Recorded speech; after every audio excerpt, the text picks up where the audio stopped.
Hello student, welcome to my channel. Student, आज मैं एक बहुत इंपॉर्टेंट टॉपिक करने जा रहा हूँ मैग्नेटिक फील्ड का। देखो, इस पे जो टॉपिक है इसके बेस पे कई सारे न्यूमेरिकल आए हुए हैं, जेई में भी और नेट में भी, ठीक ना। और ये बोर्ड लेवल में भी इसके बेस पे कई सारे न्यूमेरिकल आए हुए हैं। तो टॉपिक का नाम है magnetic field due to finite wire, ठीक है। इसका मैं केस भी लूँगा जिसपे एक इनफाइनाइट वायर का लूँगा और इनफाइनाइट वायर होगा और एक सेमी इनफाइनाइट होगा और कई सारे कॉम्बिनेशन होंगे, ठीक ना।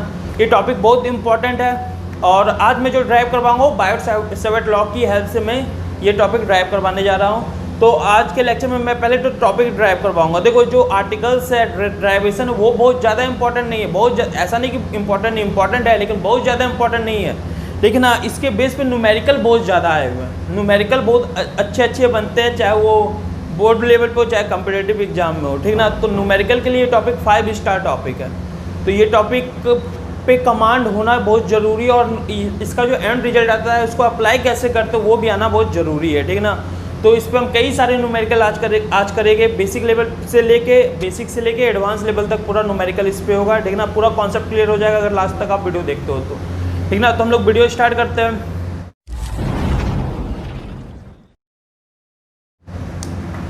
देखो, जो ये हम लोग कर रहे हैं आज magnetic field due to finite wire, same topic हम लोग electric field due to finite wire भी किए थे। ड्राइवेशन डिट्टो सेम, बस मैग्नेटिक फील्ड की इलेक्ट्रिक फील्ड की जगह यहाँ मैग्नेटिक फील्ड होगा, ठीक ना। हाँ, वहाँ वाई एक्सिस एक्स एक्सिस दोनों में हम निकाले थे, यहाँ पे बस एक ही एक्सिस में निकलता है, उसका रीजन तुम्हें पता चल जाएगा। तो ड्राइवेशन एक्जेक्टली सेम है, वहाँ पे भी मैं बोला था वो टॉपिक इंपॉर्टेंट है और यहाँ पे भी मैं बोल रहा ये टॉपिक बहुत इंपॉर्टेंट है, ठीक ना। ओके, एक करंट कैरिंग वायर ले लो जिसमें करंट आई पास कर रहा है, ठीक है ना, क्लियर है इसका। और एक पॉइंट पी पे मुझे मैग्नेटिक फील्ड निकालना है, इसके कारण पॉइंट पी पे बच्चों क्या निकालना है, मुझे मैग्नेटिक फील्ड निकालना है, क्लियर है यहाँ तक। अब देखो, ये पॉइंट पी से जो ये लाइन जो है जिसमें करंट पास कर रहा है, ये मान लो परपेंडिकुलर डिस्टेंस जो है पॉइंट पी से और इस वायर का जो परपेंडिकुलर डिस्टेंस है वो मान लो डी है। और इस वायर का एक एंड जो है ना, वायर का एक एंड जो है इस पॉइंट पी पे मान लो φ2 एंगल बना रहा है और एक एंड जो है नीचे वाला जो एंड है ये इससे φ1 एंगल बना रहा है, ठीक ना। मतलब एक एंड इस परपेंडिकुलर लाइन से φ1 बना रहा है और एक एंड परपेंडिकुलर लाइन से बच्चों क्या बना रहा है, φ2 एंगल बना रहा है, क्लियर है यहाँ तक। ओके, अब हमें करना क्या है, यहाँ पे पी पे मैग्नेटिक फील्ड निकालना है। तो अब देखो, जो बायोट-सैवर्ट लॉ पढ़े थे वो क्या पढ़े थे, कुछ ऐसा था, ये थीटा एंगल था, इस पॉइंट पी पे निकालना था। तो हम लोग डी बी इक्वल टू निकाले थे, ये डी एल था। तो डी बी इक्वल टू, ये डी एल एलिमेंट लिए थे, डी बी इक्वल टू क्या था बच्चों, mu not upon 4 pi I D L sine theta upon R square, यही पढ़े थे ना। आर क्या था, ये वाला डिस्टेंस, ये जो डिस्टेंस था ये बच्चों क्या था, आर था, ठीक है, यही पढ़े थे। तो यहाँ पे भी देखो मेरे को डी बी ही निकालना पड़ेगा, क्योंकि बताओ सभी डिस्टेंस यहाँ, इससे आर की वैल्यू ये, यहाँ पे अगर लेंथ लोगे तो इससे आर की वैल्यू ये, यहाँ पे अगर लेंथ लोगे आर की वैल्यू ये, इससे ये, हर जगह जो एलिमेंट लोगे छोटे छोटे सबसे आर की वैल्यू क्या होगी, वेरिएबल होगी, मतलब अलग अलग होगी। तो मेरे को क्या करना होगा, एक छोटा सा डी बी निकालना होगा, ठीक है, किसी छोटे से एलिमेंट का। तो हम लोग एक एलिमेंट्री लेंथ यहाँ पर ले लेते हैं, एक एलिमेंट्री लेंथ लेते हैं हम लोग यहाँ पे D L, sorry D Y ले लेते हैं, जो कि यहाँ से कितने डिस्टेंस पे बच्चे, वाई डिस्टेंस पर, ठीक है, क्लियर है, वाई डिस्टेंस पे। और ये जो डी वाई है, इस पॉइंट पे जो एंगल बना रहा है वो बच्चों क्या है, मान लो थीटा, क्या है बच्चों, थीटा। मान लो बच्चों क्या है, ये जो डी एल है यहाँ पे पॉइंट पी पे जो एंगल बना रहा है थीटा है। और ये जो डी वाई है, डी वाई का जो प्रोजेक्शन है यहाँ पे डी वाई, ये जो डी वाई है यहाँ पे, डी वाई जो यहाँ एक छोटा सा एंगल बना रहा है वो मान लो बच्चों क्या है, एलिमेंट्री एंगल जो है वो क्या है, डी थीटा। मतलब जो डी वाई है वो डी वाई जहाँ एलिमेंट लिए हो, ठीक है, वो थीटा एंगल बना रहा है, मतलब ये लाइन थीटा बना रहा है। और जो डी वाई का प्रोजेक्शन है पॉइंट पी पे वो डी थीटा है। समझ में आ रहा है मैं क्या बोल रहा हूँ, ये जो एलिमेंट्री लेंथ लिए हो वो थीटा एंगल पे लिए हो, लेकिन जो ये डी वाई है यहाँ पे प्रोजेक्शन डी थीटा बना रहा है, ठीक है, क्लियर है यहाँ तक, ठीक ना। अब बताओ मुझे क्या निकालना है बच्चों, मैग्नेटिक फील्ड। तो ये फॉर्मूला, हाँ, यहाँ इससे लिखने का मेरा मकसद क्या था, तो सुनना, यहाँ पे एक स्टूडेंट कन्फ्यूज कर जाते तो उसके लिए मैं बता रहा हूँ। एक बात बताओ, ये जो बायोट-सैवर्ट लॉ में उसमें थीटा किसके किसके बीच का लेते हैं, किसके किसके बीच का लेता है, ये जो आर है और जो आर है और जो डी एल और आर के बीच का एंगल होता है ना, डी एल, यहाँ पर डी एल था, डी एल और आर के बीच का एंगल होता है। और डी एल का डायरेक्शन किधर होता है, जिधर करंट पास कर रहा हो उधर ही हम लोग डी एल का डायरेक्शन लेते हैं। तो करंट एक तरह से बोल सकते हो जो करंट का डायरेक्शन है और जो आर का उसके बीच का एंगल होता है, क्योंकि डी एल का डायरेक्शन उधर ही होता है जिधर करंट का डायरेक्शन होता है। लेकिन यहाँ पे थीटा किसके किसके बीच का है, ये परपेंडिकुलर लाइन और आर के बीच का है। तो हमें किसके किसके बीच का लेना है, करंट, जो करंट का डायरेक्शन है, करंट का डायरेक्शन इधर और ये आर, तो ये लेना है ना। तो पता है ये अगर थीटा है तो बच्चों ये क्या होगा बता सकते हो, 90 माइनस थीटा। ये समझना बहुत जरूरी है, यहाँ पे स्टूडेंट गलती करते हैं, क्योंकि देखो डी वाई से जो ये डिस्टेंस था आर, तो ये मान लो आर डिस्टेंस है, ये जो मान लो क्या है बच्चों आर डिस्टेंस, ये आर डिस्टेंस है। तो आर और आई के डायरेक्शन के बीच का एंगल है ना थीटा। तो आई इधर जा रहा है आर इधर है, तो ये वाला एंगल लोगे ना, बायोट-सावर्त लॉ में जो थीटा होता है ये वाला एंगल लोगे, तो ये थीटा दी क्या 90 माइनस थीटा है ना। समझ में आया मैं क्या बोल रहा हूँ। तो बायोट-सावर्त लॉ लगाओ, तो एक बात बताओ, डी बी इक्वल टू, यहाँ पे जो पॉइंट पी पे डी बी आएगा इक्वल टू क्या लिखोगे, म्यू नॉट अपॉन 4 पाई। आई है, आई की जगह आई लिखोगे, डी एल की जगह क्या लोगे, यहाँ डी एल था ना, यहाँ बच्चों क्या था डी एल, तो हम डी एल लिए, यहाँ पे बच्चों क्या है डी वाई, तो यहाँ क्या लोगे D Y. Sine theta, theta यहाँ पे क्या है 90 माइनस थीटा, तो यहाँ क्या लिखोगे sine 90 minus theta upon R square. तो आर की जगह ये भी हम आर ही माने, ये जो ब्लैक लाइन दिख रहा है ये हम आर माने, तो यहाँ पे आर की जगह आर स्क्वायर लिख दो। ठीक है, समझ में आया। तो इसलिए हम फॉर्मूले से कंपेयर कर दिए तुम लोगों ने, तो फिर कंफ्यूज रहते तुम लोग। चलो ठीक है, ये हो गया। तो बताओ डी बी इक्वल टू बच्चों क्या आ गया, D B equal to mu not upon 4 pi I D Y sine 90 minus theta बच्चों क्या होता है बताओ, कॉस थीटा, तुम लोग जानते हो ये, अपॉन आर स्क्वायर। ये तो हो गया, लेकिन अब प्रॉब्लम पता है क्या, यहाँ तीन वेरिएबल है, एक डी वाई भी है, ओके, एक आर भी है, क्योंकि आर सभी के लिए अलग होगा, ये डी वाई के लोग तो ये आर ये होगा, यहाँ डी वाई लेते तो आर ये था, यहाँ डी वाई लेते तो आर ये था, सभी के लिए वाई की वैल्यू अलग अलग है, डी मतलब क्या बोलते हैं आर की वैल्यू अलग अलग है सभी के लिए, और डी वाई भी वेरिएबल आर भी वेरिएबल, क्योंकि आर की वैल्यू सभी के लिए अलग अलग है। समझ में आ रहा है ना। यहाँ पे आर ये है ना, अगर यहाँ लेते डी एल तो डी वाई, तो यहाँ पे आर कुछ और होता है, यहाँ पे अगर लेते तो आर कुछ और होता। तो R variable, D Y variable, theta भी वेरिएबल, क्योंकि यहाँ लिए तो थीटा है ना, अगर यहाँ लेते तो थीटा की वैल्यू कुछ और होती, यहाँ लेते तो थीटा की वैल्यू 0 ही हो जाती, यहाँ लेते थीटा की वैल्यू कुछ और होती, ये वाले लाइन पे जैसे ये लेते अगर ऐसे, तो यहाँ थीटा की वैल्यू कुछ और होती, यहाँ लेते तो थीटा की वैल्यू कुछ और होती। थीटा भी वेरिएबल, तीन वेरिएबल है, और मेरे को इंटीग्रेशन तो एक वेरिएबल का आता है। ठीक है, तो क्या करें, तो मेरे को इंटीग्रेशन एक वेरिएबल का आता है, तो हम क्या करते हैं इन तीनों को किसी एक वेरिएबल में चेंज कर देते हैं। कैसे करोगे, बहुत ईजी तरीका चेंज करने का। तो पहले हम लोग एक ट्रायंगल का नाम दे देते हैं, मान लो इसको दे देते हैं ओ पी, इसको नाम दे दिए Q, O P Q, in triangle O P Q पे आओ। मेरे को डी वाई को हटाना है ना, तो in triangle O P Q पे आओ, ओ पी क्यू पे। तो बताओ y, अच्छा ये d तो कांस्टेंट है, ये जो d है परपेंडिकुलर डिस्टेंस d कांस्टेंट है, ये d कांस्टेंट है, परपेंडिकुलर डिस्टेंस d कांस्टेंट है, क्योंकि परपेंडिकुलर डिस्टेंस तो एक ही होगा ना, वो कांस्टेंट है, ये d कांस्टेंट है। तो इस पे आओ, तो बताओ y upon d equal to बच्चों क्या होगा, y upon d equal to क्या होगा, ये जो परपेंडिकुलर डिस्टेंस हम उसको d माने हैं, ठीक है, परपेंडिकुलर डिस्टेंस पॉइंट पे और इस वायर के बीच का जो इसको हम d माने हैं। तो बताओ y upon d equal to क्या होगा बच्चों, tan थीटा। बताओ y इक्वल टू क्या आ जाएगा, d tan थीटा। ठीक है,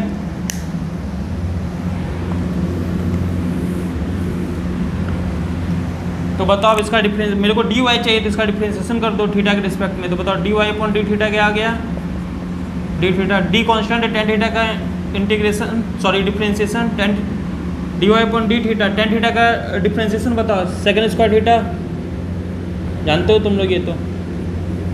ओके, तो बताओ dy इक्वल टू क्या आ गया बच्चों, d second square theta d theta. dy का कहानी खत्म, थीटा के टर्म में आ गया, ये पहले से थीटा के टर्म में, अब r को गायब करना है, r को गायब करना है। ये फर्स्ट इक्वेशन मान लो, ये सेकंड मान लो। अब r को गायब करने के लिए क्या करना है, तो r को गायब करने के लिए फिर से उसी ट्रायंगल पे आते हैं, r को गायब करने के लिए फिर से उसी ट्रायंगल पे आते हैं। बताओ अब इस ट्रायंगल पे d upon r equal to क्या होगा, D upon R equal to, बताओ कॉस थीटा को बेस अपॉन हाइपोटेन्यूज क्या होता है, cos theta.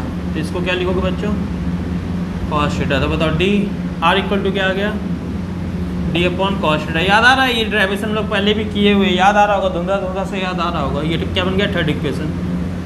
Okay, first second and third equation.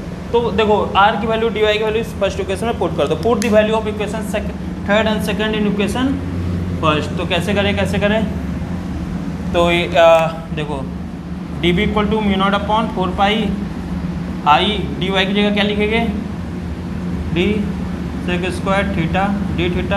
अच्छा, इसको हम ये लिख सकते हैं, R equal to cos 1 upon cos क्या बन जाएगा, सेक थीटा बन जाएगा ना, सेकंड थीटा बन जाएगा। तो इसको थर्ड इक्वेशन लिख लो, डी अपॉन कॉस क्या बन जाएगा, second square theta, sorry 1 upon cos क्या बन जाएगा, 1 upon cos second square theta. तो हम इसको लिख दिए, सॉरी स्क्वायर नहीं होगा, यहाँ तो स्क्वायर होगा, ठीक है, यहाँ स्क्वायर होगा, हाँ ठीक है, यहाँ से लिखा हुआ है।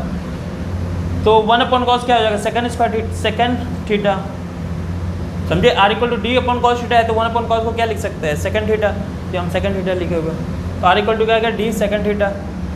चलो इसको थर्ड मान ली, तो थर्ड और सेकंड की वैल्यू फर्स्ट में पुट करो। तो डी वाई की जगह तो हम पुट कर दिए कॉस थीटा, ये तो कॉस थीटा इसका, और आर स्क्वायर की जगह क्या लिखोगे, दिख रहा है ना सभी को, आर की जगह क्या है, डी सेकंड थीटा। तो क्या लिखोगे, डी स्क्वायर, इससे ये गया, इससे ये गया, एक डी से डी गया, क्या बात है, ये तो बहुत कुछ चला गया, हाँ चला गया बहुत कुछ। तो अब देखो ईजी हो गया, जरूर ईजी हो गया। चलो करते हैं। तो बताओ डी बी इक्वल टू क्या बन गया, म्यू नॉट अपॉन 4 पाई, एक डी से डी गया, आई इधर cos theta D theta upon D, यही बच गया ना, यही बच गया। अब इंटीग्रेशन कर सकते हैं, क्यों, क्योंकि सभी थीटा के टर्म में, सभी वेरिएबल थीटा के टर्म में। ओके, तो आप बताओ इंटीग्रेट कर दो। तो डी बी इक्वल टू क्या आ गया, mu naught upon 4 pi I upon D constant है, ठीक है, कॉस थीटा डी थीटा का इंटीग्रेशन कहाँ से कहाँ तक, देखो यहाँ से लेके यहाँ तक। तो एंगल के टर्म में बताओ, तो ये यहाँ से यहाँ तक क्या था, φ1, और यहाँ से आ गया था φ2, ठीक है। तो देखो एक परपेंडिकुलर डिस्टेंस के नीचे है, नीचे, और एक परपेंडिकुलर डिस्टेंस से ऊपर, मतलब एक अगर एंटी क्लॉक है तो दूसरा क्या है, क्लॉक। एक अगर एंटी क्लॉक बना रहा है पी से तो दूसरा क्या है, क्लॉक, ठीक है। तो हम इसको माइनस ले लेते हैं और उसको क्या ले लेते हैं, प्लस। इसको हम माइनस ले लेते हैं और उसको क्या ले लेते हैं, ऊपर वाले को प्लस, क्योंकि एक नीचे और दूसरा ऊपर है। तो एक को अगर माइनस लोगे तो दूसरे को क्या लोगे, प्लस। अगर दूसरे को अगर माइनस लोगे तो पहले को क्या लोगे, प्लस, ठीक है। तो एक नीचे है तो इसको माइनस ले लेते हैं, ऊपर वाले को क्या ले लेते हैं बच्चों, प्लस ले लेते हैं, ठीक है। ओके, तो क्या लिखोगे, -φ1 से लेके φ2 तक, ठीक है। नीचे था तो -φ1 लिए, ऊपर φ2, -φ1 से φ2 तक, ठीक है। तो अब हम लोग को क्या करना है, ये हो गया, ये हो गया, ये हो गया। अब हम लोग इसको डिफ्रेंशिएशन करते हैं। तो डीबी का differentiation B, sorry integration mu not upon 4 pi I upon D, ठीक है। तो अब कॉस थीटा का इंटीग्रेशन बताओ क्या होगा, साइन थीटा डी थीटा, कहाँ से कहाँ तक, sorry cos theta D theta का इंटीग्रेशन साइन थीटा कहाँ से कहाँ तक, -θ1 से -φ1 से φ2 तक, ठीक है। तो b इक्वल टू क्या आ गया बच्चों, mu not upon 4 pi I upon D, upper limit minus lower limit, तो sine φ2 minus sine φ1 minus sine minus φ1 ना, ठीक है, क्लियर है। चलो तो हो गया, आंसर आ गया। तो बताओ b इक्वल टू क्या आ गया बच्चों, mu not upon 4 pi I upon D sign φ2 minus, ये माइनस आएगा, माइनस हो जाएगा, माइनस माइनस प्लस साइन φ1। ये तुम्हारा बन गया फॉर्मूला फाइनाइट वायर के लिए, ठीक है। ओके, डायरेक्शन किधर होगा बताओ, करंट इधर है, थंब रूल लगाओ, करंट इधर, ठीक है। Direct the thumb in the direction of current then the direction in which finger curl give the direction of magnetic field. तो थंब रूल लगाया, करंट इधर है, मैग्नेटिक फील्ड पता कहाँ होगा, अंदर। करंट इधर तो मैग्नेटिक फील्ड कहाँ होगा, अंदर। अंदर डंक मारो ना, तो अंदर। अंदर का मतलब ये, तो मैग्नेटिक फील्ड अंदर होगा। अब यहाँ पे बताओ एक्स वाई में क्यों नहीं निकाले, पता है क्योंकि इलेक्ट्रिक फील्ड में ना एक एक्स कॉम्पोनेंट होता था और एक वाई जीरो होता था जब है ना हम लोग सिमेट्रिक लेते थे, याद है, क्योंकि एक इधर होता था, इसका एक कंपोनेंट इधर एक कंपोनेंट इधर, लेकिन ये मैग्नेटिक फील्ड में पूरा का पूरा अंदर चला गया ना, तो इसलिए इसमें वो एक्स वाई वाला कॉन्सेप्ट नहीं होता, ठीक है ना। तो सभी का डायरेक्शन क्या होगा, इधर। करंट अगर इधर होता, थंब रूल लगा के डायरेक्शन निकाल सकते हो, सिंपल सी बात ये है। तो ये मैथमेटिकली आ गया, थंब रूल लगा के डायरेक्शन हम लोग निकाल सकते हैं, ठीक है। यहाँ तक क्लियर है।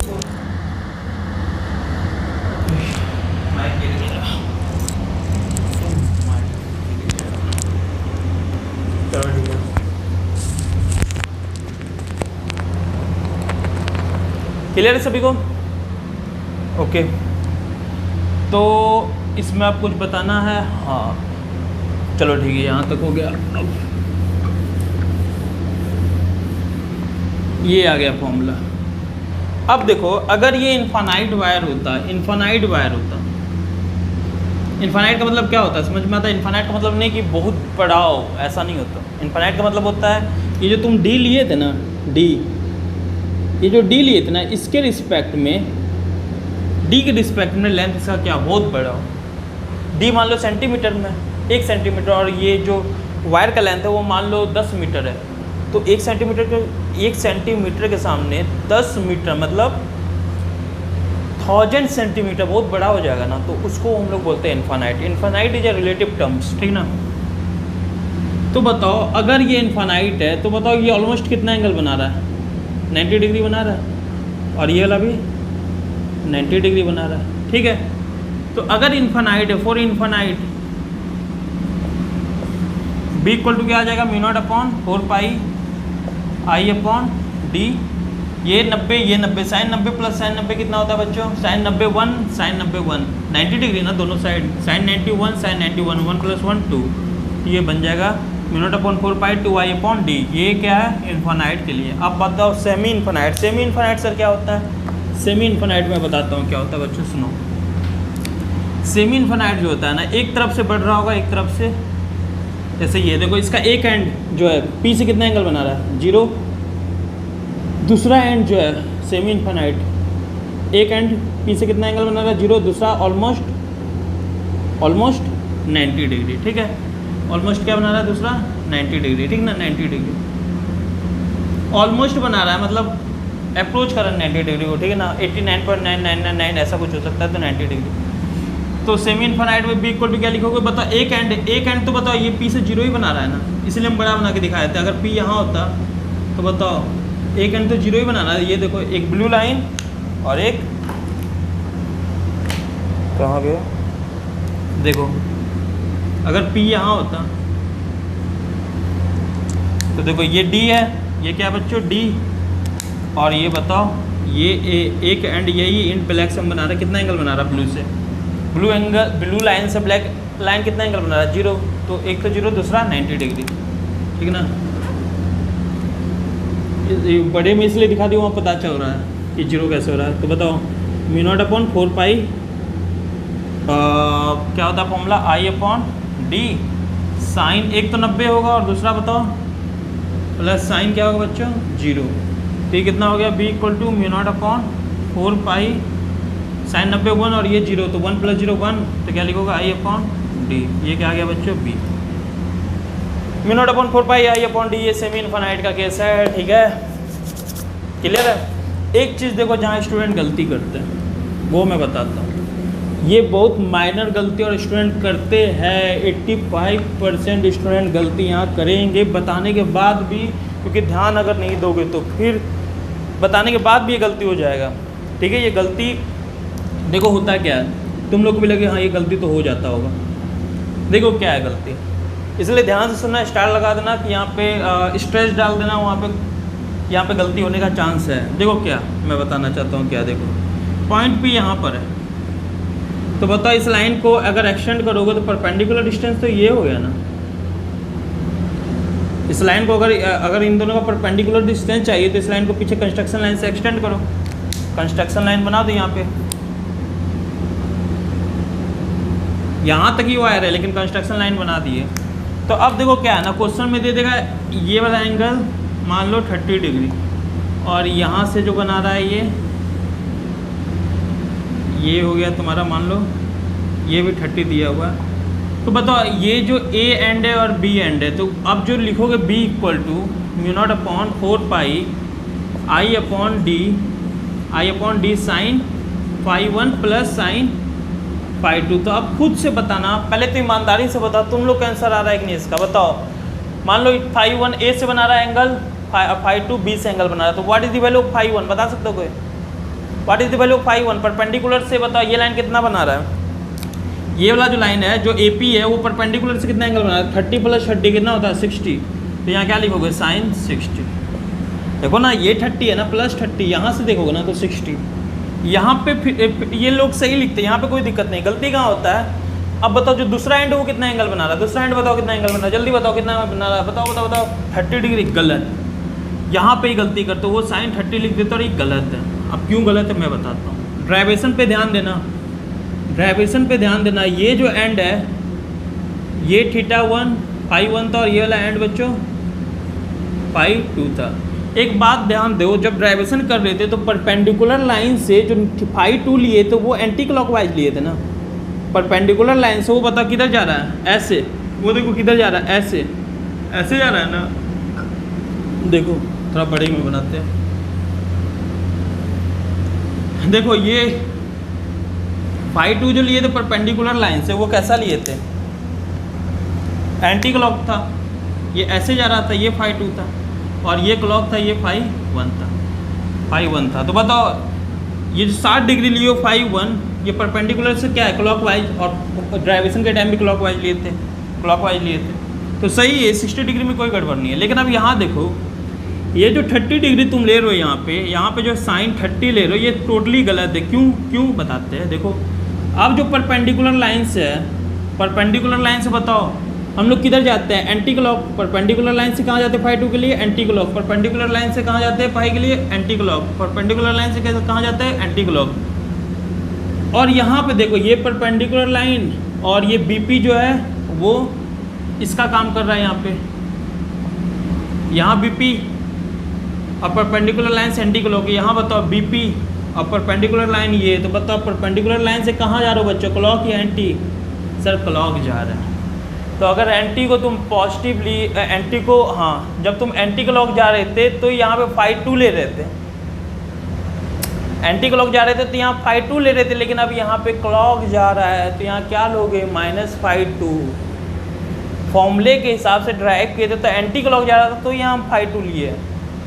ये फॉर्मूले में जो φ2 है तब है φ2, यहाँ पॉजिटिव φ2 दिख रहा है ना, वो मत समझना सर वहाँ तो -φ2 लिए, तो वो चीज़ नहीं। इस फॉर्मूले में ओवरऑल यहाँ पे क्या आ रहा है? +φ2 आ रहा है ना, +φ2 कब आया? जब हम यहाँ पे क्या लिए? ओवरऑल +φ2। ओवरऑल बताओ यहाँ पे हम लोग क्या लिखे हैं? फाई जो है +2। ओवरऑल यहाँ पे बताओ प्लस साइन φ2 है ना, ओवरऑल यहाँ प्लस मतलब साइन जो है प्लस साइन φ2 आया, प्लस साइन φ2 ओवरऑल कब आया? जब यहाँ पे ड्राइवेशन में परपेंडिकुलर लाइन से हम एंटी क्लॉक जा रहे थे तो इस फॉर्मूले में ओवरऑल जो है फाई जो है प्लस आया। जब परपेंडिकुलर से हम एंटी क्लॉक जा रहे थे तब तो मेरे को ये पता चल गया अब ये φ2 की value as it is positive लिख देंगे कब? जब परपेंडिकुलर लाइन से जो ये BP है वो कैसे जाए? एंटी क्लॉक जाए, तो हम प्लस वैल्यू पुट करेंगे वहाँ पे। ओवरऑल की बात मैं कर रहा हूँ, प्लस पुट करेगा, ठीक है सर। तो यहाँ देखो ये परपेंडिकुलर लाइन है, इससे ये जो जा रहा है परपेंडिकुलर लाइन से BP ये क्लॉक जा रहा है कि एंटी क्लॉक जा रहा है? क्लॉक जा रहा है सर, जबकि एंटी क्लॉक में हम क्या लेंगे वहाँ पे? पॉजिटिव। तो यहाँ क्लॉक जा रहा था, यहाँ 30 की जगह क्या लोगे बच्चों? -30। यहाँ क्या लोगे बच्चों? -30 डिग्री। या फिर दूसरा काम कर सकते हो, वो क्या? तुम एंटी क्लॉक चले जाओ, यहाँ से मेरे को एंटी क्लॉक जाना है तो बताओ ये 30 डिग्री था तो एंटी क्लॉक जाना है ये बताओ। अब BP पे जो गए यहाँ से एंटी क्लॉक गए तो ये क्या हो जाएगा? 360 में 30 डिग्री माइनस कर दो, कितना हो जाएगा? 330 डिग्री। या तो 330 डिग्री लो या -30 डिग्री लो, बात बराबर है, कर लेना। समझ में आया? तो माइनस लेना है इस तरह के क्वेश्चन में, यहाँ पे स्टूडेंट गलती करते हैं, इसलिए मैं बता रहा हूँ माइनस कब लेना है, प्लस कब लेना है, ठीक है। तो ड्राइवेशन में देखो ये 5-1 क्लॉक जा रहा था, तो जब भी 5-1 आप क्लॉक जाएगा तो पॉजिटिव लोगे, और 5-2 के लिए जब भी वो एंटी क्लॉक जाएगा तो पॉजिटिव लोगे। अगर इसका उल्टा होगा तो माइनस ले लेना है, ये तुम लोग को आप समझ में आ जाना चाहिए। तो यहाँ पे गलती होने का बहुत बड़ा चांस है, तो इसलिए मैं तुम्हें ये बता दिया हूँ, ठीक है, ठीक ना। तो अब हम लोग आगे चलते हैं, ये बहुत इंपॉर्टेंट था, इस पर स्ट्रेस डाल के लिखो, यहाँ बहुत बड़ा गलती हो सकता है, तो यहाँ पे सुधार करेंगे, ठीक है। चलो अब एक चीज़ ध्यान देना, एक्सिस पे ना मैग्नेटिक फील्ड जीरो होगा, जैसे यहाँ से करंट पास कर रहा है, यहाँ पे अगर कोई पॉइंट है तो एक्सिस पे जीरो होगा। एक्सिस पे क्यों जीरो होगा? क्योंकि अगर करंट ऐसे पास कर रहा है तो करंट बताओ अराउंड घूमता है ना, सॉरी करंट ऐसे पास कर रहा है तो मैग्नेटिक फील्ड अराउंड प्रोड्यूस होता है ना, ऐसे ऐसे ऐसे ऐसे, इसके अराउंड प्रोड्यूस होता है, इसके अराउंड इसके अराउंड इसके अराउंड। जैसे फाउंटेन फ्लो करता है, फाउंटेन से जब पानी वो जो पानी निकल रहा होता है तो देखते हो उसके एक्सिस पे पानी नहीं आता ना, चारों तरफ फैलता है, एक्सिस पे नहीं आता। उसी तरह यहाँ पे एक्सिस पे नहीं होगा, क्योंकि मैग्नेटिक फील्ड गोल गोल गोल गोल बनता है, ठीक है, तो एक्सिस पे नहीं होगा, ठीक है ना। तो इस लाइन के एक्सिस पे जो भी पॉइंट आएगा उस पर मैग्नेटिक फील्ड जीरो होगा, ठीक है। तो अब हम लोग क्या करते हैं, ओके कौन सा क्वेश्चन करें? सबसे पहले हम लोग क्वेश्चन लेते हैं कुछ ऐसा,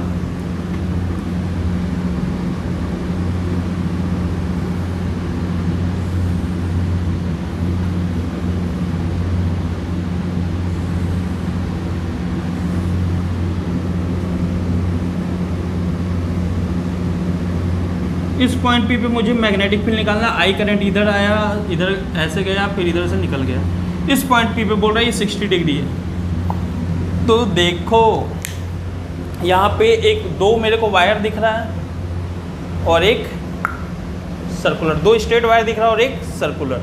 वैसे तो एक ही वायर है, मतलब उसका शेप एक जगह सर्कुलर आर्क टाइप है, सर्कुलर का आर्क है, सर्कल का आर्क, दो स्ट्रेट लाइन है। तो बताओ यहाँ पे 3 के कारण मैग्नेटिक फील्ड होगा, तो यहाँ लिखते हैं इसके कारण B1 और इसके कारण B2 और इसके कारण B3। तो एक बात बताओ, जो पॉइंट P है ये वाले लाइन के एक्सिस पे आ रहा है, यस सर एक्सिस पे आ रहा है, और ये भी लाइन के एक्सिस पे आ रहा है। तो बताओ B1 भी 0 प्लस 0, तो बचा बस क्या B2 ना, तो B इक्वल टू क्या आ गया B2, क्योंकि देखो इस लाइन के एक्सिस पर आ रहा है पॉइंट और इस लाइन के भी एक्सिस पर आ रहा है, तो एक्सिस पे 0 होता है, हम बता दिए। तो B इक्वल टू B2, तो B2 बताओ ये क्या है, हम लोग कल पढ़े हैं, जिसको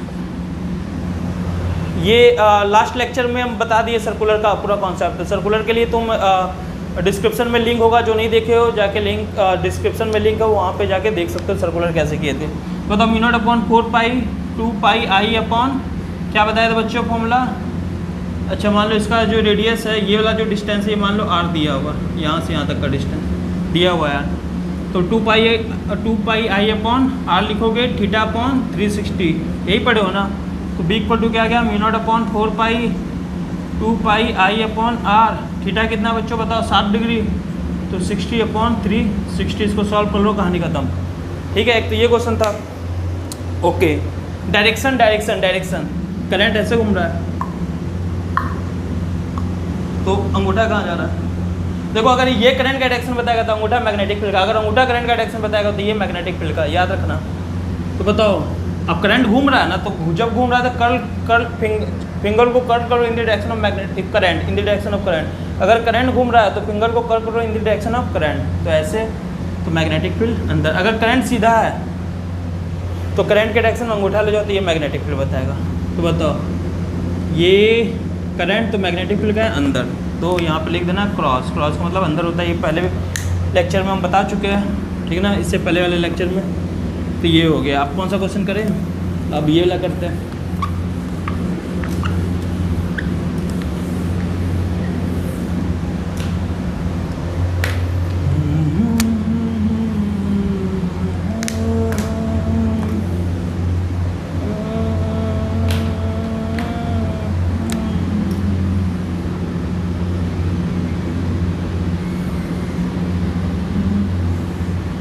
करंट आई जा रहा है इधर, तो पूरे में आ ही जाएगा क्योंकि सीरीज है, पूरे में आ ही जाएगा। ये पॉइंट P है, इसका जो रेडियस है सर्कल का R दिया हुआ है, ओके। इधर भी करंट इधर जाएगा I।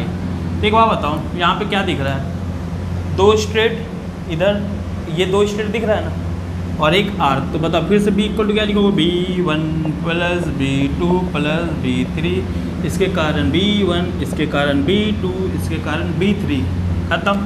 अब करना क्या है, देखो एक बात बताओ, इस वायर का एक एंड ये है और एक एंड, इस वायर का एक एंड ये है और एक एंड ये है, तो इस वायर का ये एंड इससे कितना एंगल बना रहा है बताओ। ये पॉइंट का परपेंडिकुलर, ये पॉइंट से ये लाइन का परपेंडिकुलर लेंथ ये है, परपेंडिकुलर डिस्टेंस ये है, और इसका एक एंड परपेंडिकुलर से कितना बना रहा है, 0 सर।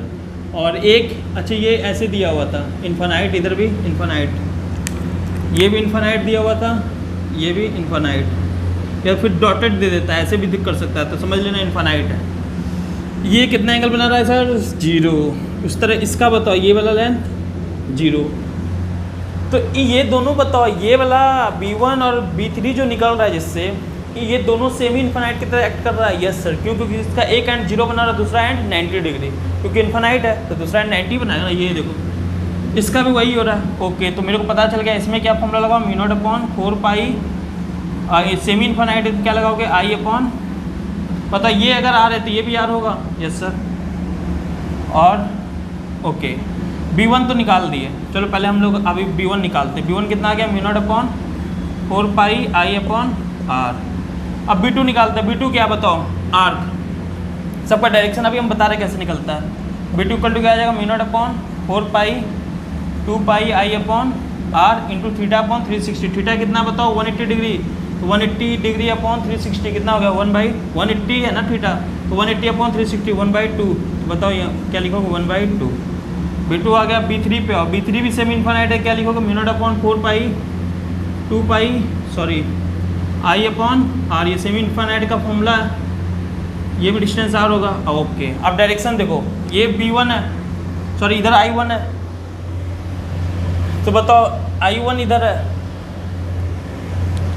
तो इधर इसके कारण यहाँ पे मैग्नेटिक फील्ड कहाँ है, बाहर। जिसको नहीं समझ में आता ना, ये पाम रूल लगा दिया करो। पाम रूल लगाने का तरीका क्या है, अंगूठे पे एक उंगली पे एक ऐसे फंसा लिया करो, कोई पेन पेंसिल जो भी हो अपने हिसाब से देख लेना।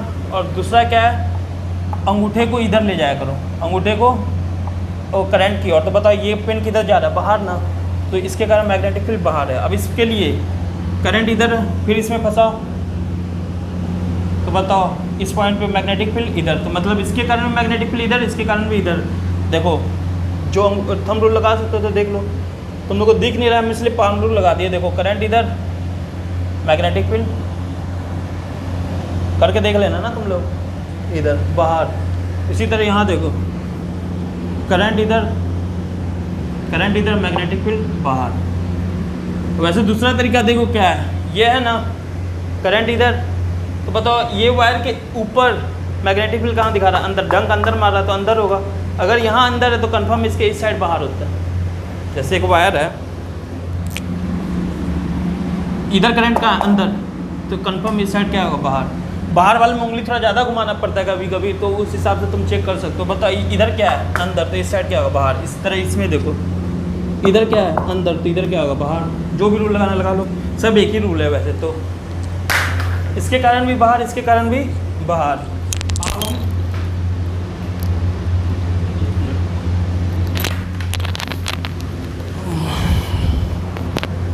ओके, अब बचा बस ये, तो बताओ इसमें करंट कैसे फ्लो कर रहा है, ऐसे, तो इसमें भी बाहर, तीनों बाहर, तो तीनों को क्या कर दो, B1 plus B2 plus B3, तीनों को प्लस कर दो, आंसर आ जाएगा। ठीक है, आंसर आ जाएगा। क्लियर है? ओके सर, चलो सर, ज़रूरी है इन्फानाइट हो या सेमी इन्फानाइट, और कुछ नहीं हो सकता है बच्चों, वो भी मैं न्यूमेरिकल अभी करवाता हूँ तुम लोगों को, वो भी हो सकता है। कैसे ये देखो, आज तुम लोग PhD कर लोगे इस पर। जब तक ना समझ में आए वीडियो देखते रहो, देखो, क्योंकि ये बहुत इंपॉर्टेंट टॉपिक है।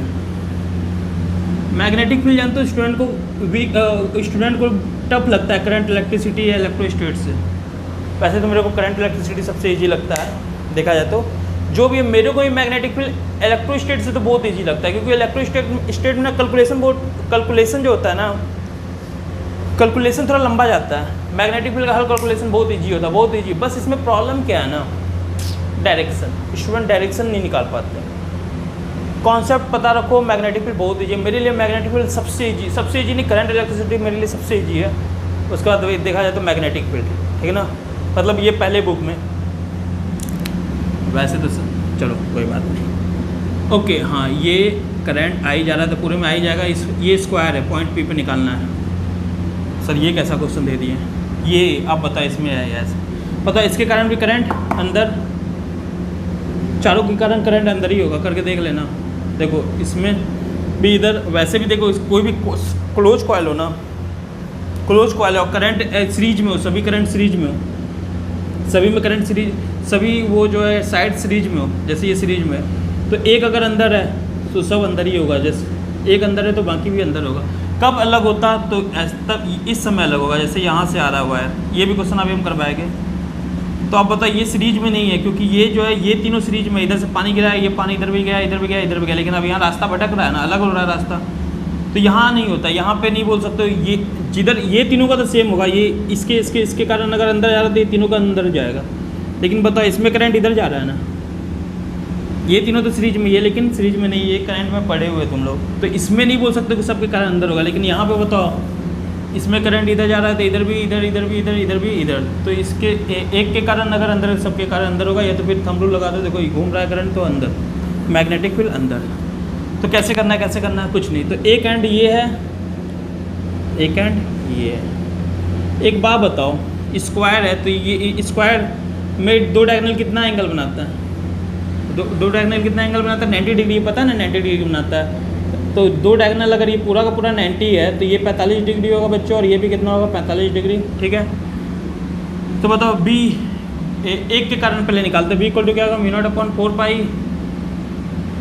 आई अपॉन, ओके ये साइड मान लो ए दिया हुआ है स्क्वायर का, ए सब ए होगा, तो बताओ ये कितना होगा, a/2। अगर ये ए तो ये अगर ए है तो ये कितना होगा, a/2, तो यहाँ क्या लिखोगे, a/2, तो 2 ऊपर गया, साइन 45, ठीक, 5/1 भी 45 और ये भी 5/2 भी 45, तो ये बताओ कितना बन गया, b equal to μ0/4 pi 2i upon a, sine 45 कितना होता है 1/√2 प्लस 1/√2 इंटू 1/√2 डैश डैश, तो क्या होगा μ0/4 पाई 2i अपॉन a √2, तो ये आ गया। बताओ ये एक के कारण है ना, ये एक के कारण है, ऐसे कितने 1 2 3 4, एक के कारण है, ऐसे कितने 4 है ना, तो इसको इंटू क्या कर दो, बी टोटल, ये जो बी आया μ0/4 pi 2i upon a √2 into क्या कर दो बच्चों, दिख रहा है सभी को, ओ इंटू क्या कर दो बच्चों, 4, दिख रहा है सभी को यहाँ तक, यहाँ, ठीक है 4, ठीक है। तो ऐसे करना है, ये बीजी था। देखो मैं सब कॉन्सेप्ट बता देता तुम लोग को, कैसे कैसे क्वेश्चन इसमें आ सकता है।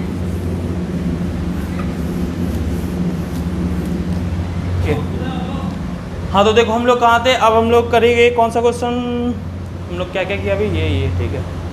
अब हम लोग करते हैं, हाँ देखो इसी तरह ट्रायंगल का पूछ सकता है, इक्विलेटरल ट्रायंगल का, आई इधर भी आई जाएगा और इधर भी आई ही जाएगा, एक ही डायरेक्शन देगा तुम्हें, तीनों नहीं देगा, बाकी तो तुम्हारा जनरल, तुम तो कॉमन सेंस है कि ऐसे ही जाना है। ये इक्विलेटरल ट्रायंगल दे देगा, साइड ए दे देगा, तो अब मेरे को करना क्या है, तो अब बताओ इसका एक एंड ये पॉइंट पी पे दे देगा, तो बताओ इसका एक एंड यहाँ से और यहाँ से, ये टोटल 120 डिग्री बनाता है, तो एक 60 दूसरा 60, 5/1 भी क्या हो जाएगा 60 डिग्री, 5/2 भी क्या हो जाएगा 60 डिग्री, और ये वाला लेंथ निकालना आता है तुम्हें, सेंट्रॉइड से लेंथ निकालना आता है ना तुम्हें, सेंट्रॉइड से ये डिस्टेंस कितना आता है इक्विलेटरल ट्रायंगल का, ठीक है ना, तो आराम से निकाल सकते हो। तो ये भी हो जाएगा क्वेश्चन आराम से, बस θ1 θ2 निकालना था, θ1 60 हो जाएगा, θ2 60 क्योंकि 120 टोटल डिग्री टोटल 120 डिग्री होता है। तो ये भी क्वेश्चन कर लोगे, 3 से मल्टीप्लाई करना है एक का निकाल के, ठीक है ना, तो ये भी क्वेश्चन कर सकते हो आराम से। अब देखो और कौन सा क्वेश्चन तुम्हें करवाऊँ मैं, ये हो गया, ये हो गया, ये हो गया, ये हो गया, रेक्टेंगल में भी पूछ सकता है, तो उस हिसाब से उसका भी एंगल निकाल देना। कैसे सर, कैसे निकालेगा, रेक्टेंगल में क्या कुछ नहीं, ये देखो ऐसे, ये है ना, तो तुम्हें ये निकालना है, ये 5/1 और ये 5/2, तो कैसे निकालोगे, देखो अगर ये मान लो d दिया हुआ है तो ये क्या होगा d/2, ठीक है, उसी तरह ये दिया रहेगा, ये मान लो b दिया है तो ये क्या होगा ये क्या हो जाएगा b/2 और ये क्या हो जाएगा d/2। तो b/2 अपॉन d/2 से φ1 निकाल देना, उसी तरह φ2 निकाल देना। ये पता है, दो साइड पता है तो एंगल तो निकाल ही सकते हो ना। तो तुम्हें φ1 की जगह sin φ1 निकाल दो, sin φ2 निकाल दो, ये b/2 ये d/2, तो पाइथागोरस थ्योरम से ये निकाल दो, फिर ये अपन ये कर देना, sin φ1 आ गया, sin φ कितना sin φ1 होगा उतना। नहीं समझ में आ रहा है? देखो ये b/2 है, ये d/2 है, तो इससे पाइथागोरस थ्योरम से क्या कर दोगे, b/2 का होल स्क्वायर प्लस d/2 का होल स्क्वायर। तो ये तुम्हारा हाइपोटेन्यूज आ गया, तो sin φ1 क्या हो जाएगा यहाँ पे, sin φ1 equal to b/2 height upon hypotenuse, तो क्या हो जाएगा b/2 का होल स्क्वायर, हाँ height upon hypotenuse, height upon hypotenuse d/2 का होल स्क्वायर, खत्म। रेक्टेंगल का क्वेश्चन ऐसे कर लेना, ठीक है। तो ये सब कर सकते हो। अब एक और अच्छा क्वेश्चन मैं बताता हूँ, देखो क्या,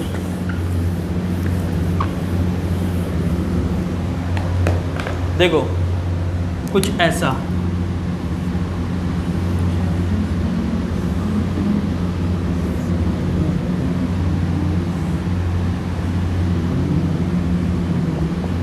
सॉरी यहाँ से आई करंट जा रहा था, ठीक है। बोला यहाँ पे मैग्नेटिक फील्ड बताओ, बी बताओ। तो ध्यान देना, यहाँ पे हम बताते हैं, मान इसका साइड दिया रहेगा, मान लो ए, कभी कभी नहीं भी देता है तो लोग को लगता है क्वेश्चन गलत है, लेकिन क्वेश्चन गलत नहीं होता, क्यों नहीं दिया रहता वो तुम्हें पता भी चल जाएगा। करंट आई जा रहा है, ये साइड ए दिया हुआ है, बोला निकालो।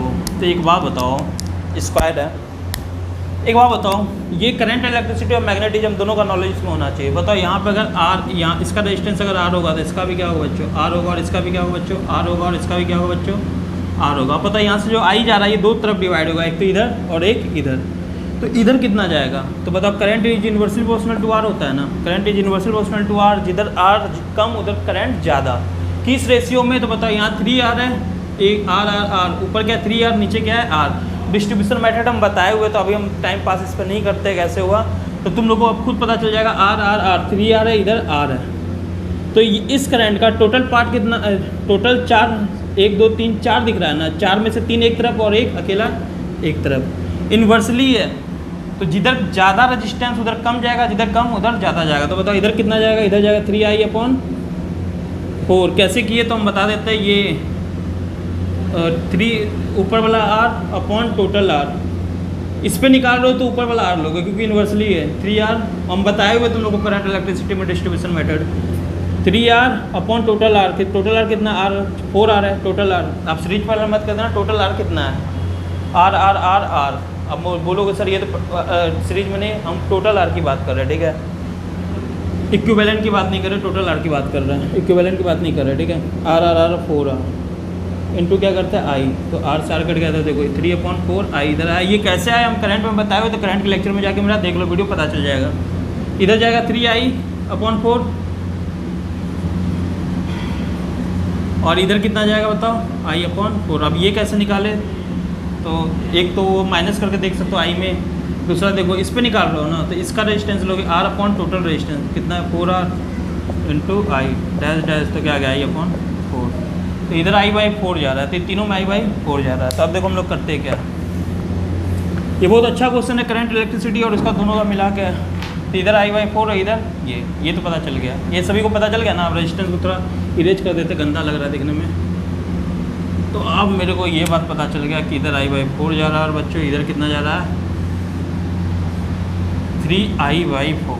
तो चलो एक बात बताओ, इसमें करंट इधर जा रहा है, इसमें इसके कारण भी करंट, देखो ये तीनों सीरीज में है, तो एक के कारण अगर करंट एक के कारण मैग्नेटिक फील्ड अंदर, तो तीनों के कारण मैग्नेटिक फील्ड अंदर, इन तीनों के कारण मैग्नेटिक फील्ड अंदर है, चेक करना कर सकते हो। और इसके कारण देखो, इसके कारण देखो ये है, रूल लगाना लगा लो, पाम रूल, करंट इधर ये इधर, बाकी थंब रूल भी लगा सकते हो। इधर देखो इसके कारण इधर अंदर है, इस साइड अंदर है, तो इस साइड क्या होगा, बाहर बाहर। तो इसके कारण मैग्नेटिक फील्ड बाहर है, बाकी के कारण मैग्नेटिक फील्ड अंदर है। देखो ना, इधर करंट है, इधर करंट है, करंट इधर, तो मैग्नेटिक फील्ड अंदर। तो इन तीनों के कारण अंदर है, क्योंकि तुम तीनों सीरीज में, तो अंदर। इसके कारण क्या है, बाहर। तो बताओ बी, इन तीनों के कारण, एक पहले इसका निकालते, इसका ए बी का निकालते हैं। तो B A B equal to क्या आ जाएगा, μ0, B A B equal to μ0/4 pi, okay. कितना एंगल यहाँ बना रहा है बच्चों? 45 डिग्री, बताया ना 45। तो म्यू नॉट अपॉन 4 पाई कितना करंट है? 3 I अपॉन 4 और ये A है तो ये क्या होगा? A/2 sign 45 plus sign 45 2 sign 45 तो साइन 45 क्या होता है? 1/√2। तो यहाँ क्या लिखोगे? 1/√2 तो √2 से √2 गया, तो ये √2 से 2 गया, तो यहाँ क्या बन जाएगा? √2। तो ये आ गया। कितना है? BAB इक्वल टू, चलो ये BAB आ गया। ऐसे ऐसे कितने? 1 2 3 तीनों के कारण बाहर है, तो 3 से क्या करते इसको? मल्टीप्लाई। तो बताओ BAB क्या आ गया? Mu naught upon 4 pi 6 √2 I upon 4A। ये किधर है बच्चों? अंदर तो मतलब क्रॉस का मतलब अंदर है। सॉरी, ये क्या आ गया? ये पूरा यहाँ से लेके यहाँ तक का आ गया। ठीक है, अब इसका अलग से निकाल दो। कैसे निकालोगे इसका अलग से? तो बताओ B इक्वल टू क्या आ जाएगा इसके लिए? म्यू नॉट अपॉन 4 पाई, करंट कितना है? 3 I अपॉन 4 अपॉन A/2, ये भी होगा A/2 और बताओ साइन 5 प्लस साइन 5, तो यहाँ पे भी साइन 2 साइन 5 हो जाएगा, यहाँ पे भी 2 साइन 5 हो जाएगा, साइन 5। तो यहाँ क्या लिख दोगे? 2 साइन 45 हो जाएगा ना, क्योंकि 5 क्या 45।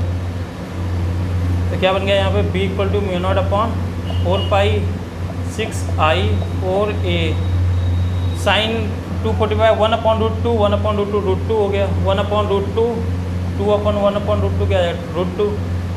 तो क्या आ गया? B equal to mu not upon 4 pi 6 √2 I upon 4A। ये किधर की ओर है? बाहर की ओर। ये किधर की ओर है? बाहर की ओर। तो बाहर की ओर मतलब यहाँ डॉट लगाओगे, डॉट मतलब देखो दोनों इक्वल है क्या? Mu not upon 4 pi 6 √2 I upon 4A, mu not upon 4 pi 6 √2 I upon 4A, मतलब नेट क्या है यहाँ पे? 0। B equal to 0। ठीक है, B इक्वल टू 0 का किसी भी क्लोज में ऐसा होता है। बस कब नहीं होता? जब सभी सर्किट सभी के सभी सीरीज में हो, सभी के सभी, जिससे इससे पहले कि वहाँ 0 नहीं था। अब देखो ये सर्कल है, मान लो करंट यहाँ से एंट्री मारा। अच्छी एक चीज़ बताना भूल गए तुम लोग, एक चीज़ और सोचोगे सर इसके कारण क्यों नहीं हुआ?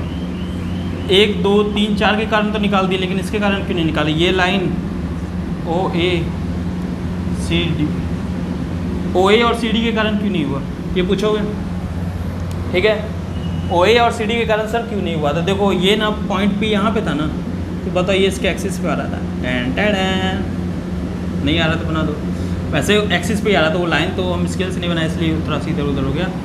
समझ में आया? तो ये भी इसके एक्सिस में, ये करंट के एक्सिस में, मतलब ये वायर के एक्सिस में था पॉइंट और इस वायर के भी एक्सिस में था पॉइंट, इसलिए इन दोनों के कारण हम नहीं लिए।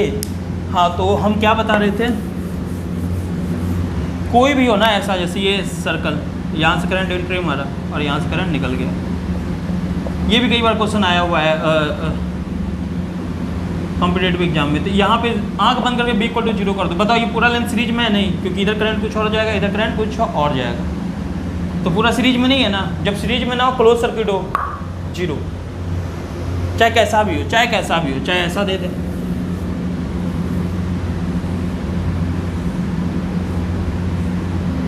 करंट बताओ इधर ये आई गया, अच्छा ये तो सेमी सर्कल ऊपर आ रहे थे, नीचे भी आ रही होगा, तो यहाँ पे क्या जाएगा? I/2 और इधर भी क्या जाएगा? I/2। तो यहाँ पे भी प्रूव कर सकते हो। देखो इसके कारण मैग्नेटिक फील्ड अंदर, और इसके कारण अंदर, और इसके कारण जैसे ये है ना, ये तो इसके कारण मैग्नेटिक फील्ड, इसके कारण मैग्नेटिक फील्ड अंदर, और इसके कारण नीचे से ऐसे जा रहा है ना, इसके कारण बाहर। तो बताओ जितना अंदर मैग्नेटिक फील्ड उतना ही बाहर मैग्नेटिक फील्ड, तो ये दोनों आपस में 0। तो कैसे भी दे दे, कोई फर्क नहीं पड़ता, आंख बंद करके ऐसे दे दे, ट्रायंगल में ऐसे।